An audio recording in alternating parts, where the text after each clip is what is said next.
So today, once again, I was supposed to have a video chat with Everett and Grace at 3 p.m. on Tuesday and Thursday. As usual, I haven't seen Everett in over a week now, via video chat or otherwise. I haven't seen either of them in person in over 18 days now. The new court ruling in Hawaii ruled that I was supposed to pay for the entire visitation, which is usually canceled after 10 or 15 minutes. So that means that I would be paying for $150 to see my children for 10 to 15 minutes.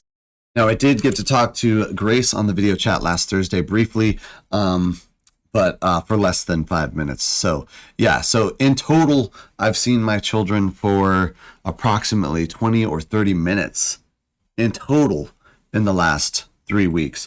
Now, this comes after the ruling from the new judge in Hawaii, who basically ruled to keep the status quo exactly and offer no sanctions whatsoever against Mrs. Garcia for violating the rulings, as she's been doing now for 4 years straight in 3 different states. Once again, this is after 4 years of neither harming anybody, threatening to harm anybody, or anything else. I have not been able to see the children and give them their birthday presents. I have the birthday present that Everett asked for. I haven't talked to him in over a week now. And I have the birthday present that Grace asked for. And I haven't been able to see her, talk to her, give her a present, show her her present, anything. And I have no recourse. The only option is to hire a supervisor who is excited about canceling the visitation because she is paid in full regardless of whether the visitation is completed or not. So she's always like, oh, do you want to cancel? You know, like always like waiting. Do you want to cancel? Because she's going to get paid in full regardless. So they're actually monetarily incentivized to shorten the visits with their parent.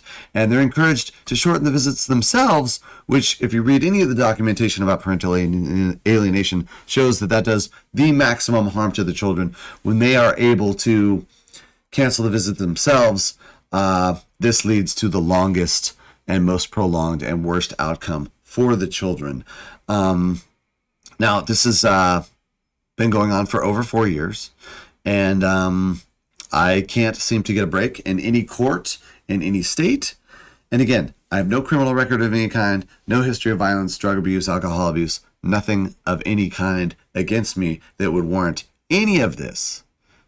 However, I do have a Y chromosome, and it is very clear to me, at least, that the family court system, not only in Hawaii, but in California and Oregon as well, is inherently misandrous and will bias against the man no matter what. So this is just an update. Today is March 16th, 2021. I haven't seen my kids for the entire month of March already. I'm set to go to another state for work for the next few days. It's unlikely I'll be able to get to see them anywhere at any time. If you've got an idea on how I can force a bipolar narcissist to allow me to see my own children, to allow my children to see their father, I would love to hear it. It's very clear to me, too, now at this point that Mr. Garcia, that's Mrs. Garcia's new husband, has severe psychological issues. The cowardice that he shows when I attempted to have a conversation with him on our first meeting, and I've actually run into him since then, completely by accident, is really horrendous. I mean, the guy's like shaking and twittering and stuttering, and it's just like, it's unbelievable.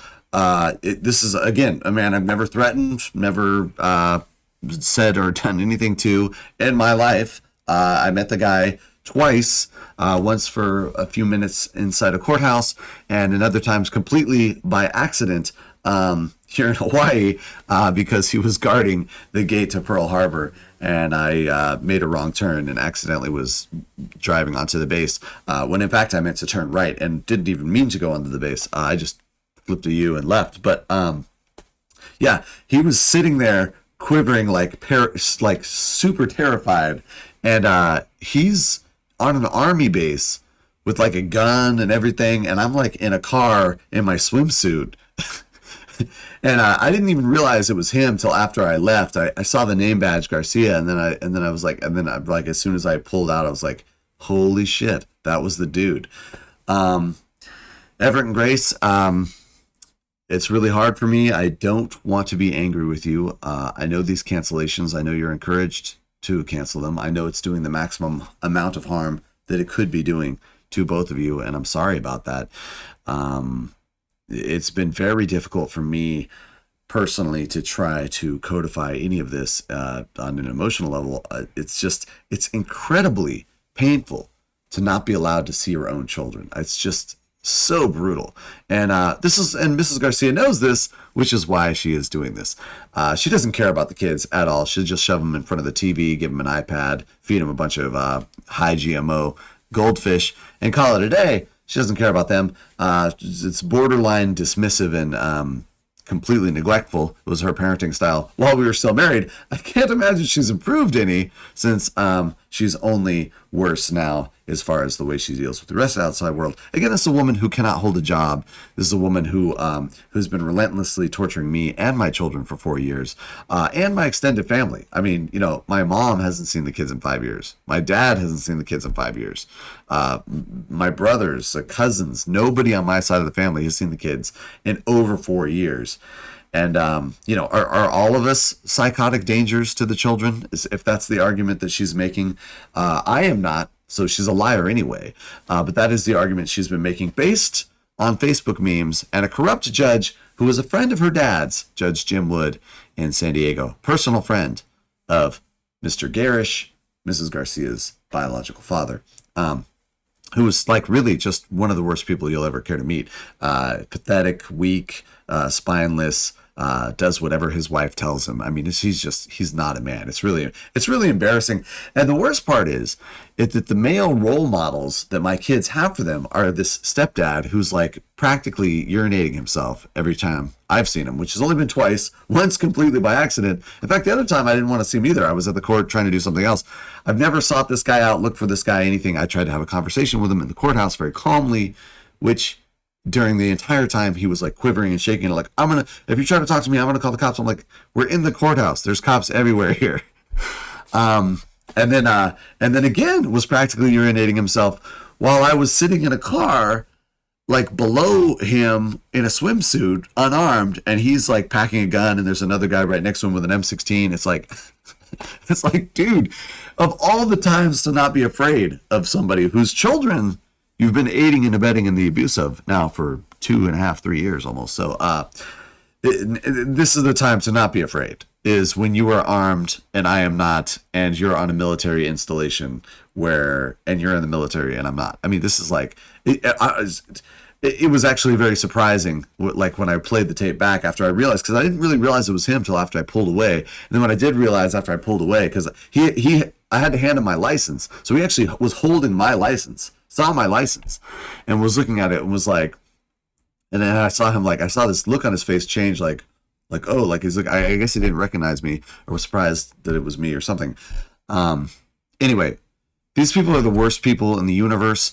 Anybody who involves themselves in the life of Jacqueline Grace Garcia, married to Justin Garcia, who's in the Navy and apparently so high on the totem pole that he's pulling guard duty at the gate, even though he's been in for a couple of years. I don't want to brag, but if I was in any branch of the service, I'm sure that I would not be pulling guard duty after 2 years. Obviously, this guy's a moron. He's certainly a coward. He definitely doesn't make enough money because they keep coming after me for money when I cannot make money, because any money I make, the state of California immediately takes 95% of it. Last time I had a regular W-2 job, the state of California took 95% of my paycheck and was expecting me to survive on $5 a day. This is just an update. Once again, we're in the situation where I only get video chats, and now the video chats are being violated. Today's video chat was violated. Today's March 16th, Tuesday. Child refusal is what they're saying, so that it's not a violation because it's child refusal. Knowing that, as all of us clearly know, that the child refusal is clearly being instigated, encouraged, and promoted by everybody in the Garcia household, their extended families, their grandparents, everybody else. These people are despicable slime. To torture and abuse 2 innocent children for 4 years and their father, who's never done anything to anybody, is I've literally done nothing to any of these people. I've posted a series of videos explaining the situation so that Grace and Everett can see it when they get older, because they need to know how much abuse they've been put through, how much abuse their father's been put through, and that I've been fighting for them the entire time, going to court over and over and over and over again. Our next hearing is April 29th. The visitations have already been violated for 2 weeks, so I will be filing an ex parte as soon as I get back from this business trip on the mainland. But that's an update. That's what's happening. Anybody who has any kind of advice for me, thoughts, ideas, I would love to hear it. I'm desperate at this point. I'm desperate to end the ongoing child abuse of my children, and I will do anything that you say that might help me help Everett and Grace to stop the abuse that their mom has been putting them through, and my parents as well. I mean, my mom and dad are not getting any younger, and they haven't seen the kids in over 4 years. Imagine not being allowed to see your grandchildren for 4 years. It's really horrific, and there's no excuse for any of it. All right, thanks, Internet fam. Everett and Grace, I'm so sorry this is still going on. This is just yet another update.